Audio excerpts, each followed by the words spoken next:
Hello, അപ്പോൾ ഇന്ന് dress എടുക്കാൻ പോവുകയാണേ. എൻ്റെ ചാനൽ ആദ്യമായിട്ട് കാണുന്നവരാണെങ്കിൽ ഒന്ന് സബ്സ്ക്രൈബ് ചെയ്തൊന്ന് സപ്പോർട്ട് ചെയ്യണേ. വിചാരിക്കാതെ ഉണ്ടായ പോക്കാണ് കേട്ടോ. അപ്പോൾ ഹരിതീർത്ഥമ്മ രാവിലെ വന്ന് പറഞ്ഞു ഞങ്ങൾ ഡ്രസ്സ് എടുക്കാൻ പോകുന്നുണ്ട്, ഈ ഉണ്ടോ പറഞ്ഞപ്പോൾ അന്ന് ഞാനും വരാൻ പറഞ്ഞിട്ട് അങ്ങനെ പോയതാണേ. ഇതാണ് ഹരിതീർത്ഥമ്മയും ആദ്യം കേട്ടോ. ആദ്യം അല്ലുവിൻ്റെ ഏട്ടനാണേ. പിന്നെ ഞങ്ങൾ ആദ്യം പോയത് ട്രെൻഡ്സിലേക്കാണ് കേട്ടോ. ട്രെൻഡ്സിൽ കുട്ടികളുടെ കളക്ഷൻ ഉണ്ടോ നോക്കാൻ വേണ്ടി പോയതാണ്.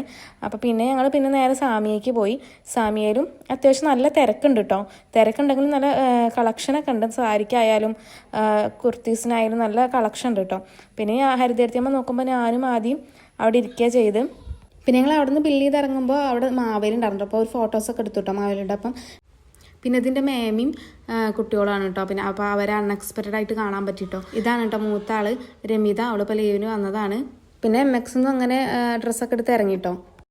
പിന്നെ എന്തെങ്കിലും കഴിക്കാമല്ലോ വെച്ചിട്ട് MXൻ്റെ അടുത്ത് തന്നെ ഒരു ബേക്കറി ഉണ്ടായിരുന്നു. അപ്പോൾ അവിടെ നിന്ന് പപ്സും ലെയിമൊക്കെ കുടിച്ചിട്ട് ആദ്യം അങ്ങനെ സ്കൂളിട്ട് വന്നതാണ്. അപ്പോൾ അവന് നല്ല വിശപ്പുണ്ടായിരുന്നു കേട്ടോ. പിന്നെ അനിയടത്തിയും ജയേട്ടനും അഞ്ചുട്ടിയൊക്കെ ഡ്രസ്സ് എടുക്കാൻ വേണ്ടിയിട്ട് പട്ടാമ്പി ഉണ്ടായിരുന്നു കേട്ടോ. പിന്നെ ഞങ്ങൾ ഓട്ടോയിൽ പോകാമെന്ന് വിചാരിച്ചത്. പിന്നെ അവരെ വിളിച്ച് നോക്കിയപ്പോൾ അവർ സ്റ്റുഡിയോയിലുണ്ട്, ഞങ്ങൾ ഇപ്പോൾ ഇറങ്ങും പറഞ്ഞപ്പോൾ പിന്നെ ഞങ്ങൾ അവരുടെ ഒപ്പം അങ്ങനെ പോവുക ചെയ്തു കേട്ടോ. വീട്ടിലേക്ക് നേരെ പോവുക ചെയ്ത്. അപ്പോൾ എൻ്റെ വീഡിയോ ആദ്യമായിട്ട് കാണുന്നവരാണെങ്കിൽ എനിക്ക് വേണ്ടി സപ്പോർട്ട് ചെയ്യണേ. സബ്സ്ക്രൈബ് ചെയ്തും സപ്പോർട്ട് ചെയ്യണേ. ഇനി അടുത്ത വീഡിയോയിൽ കാണാം. Okay, by.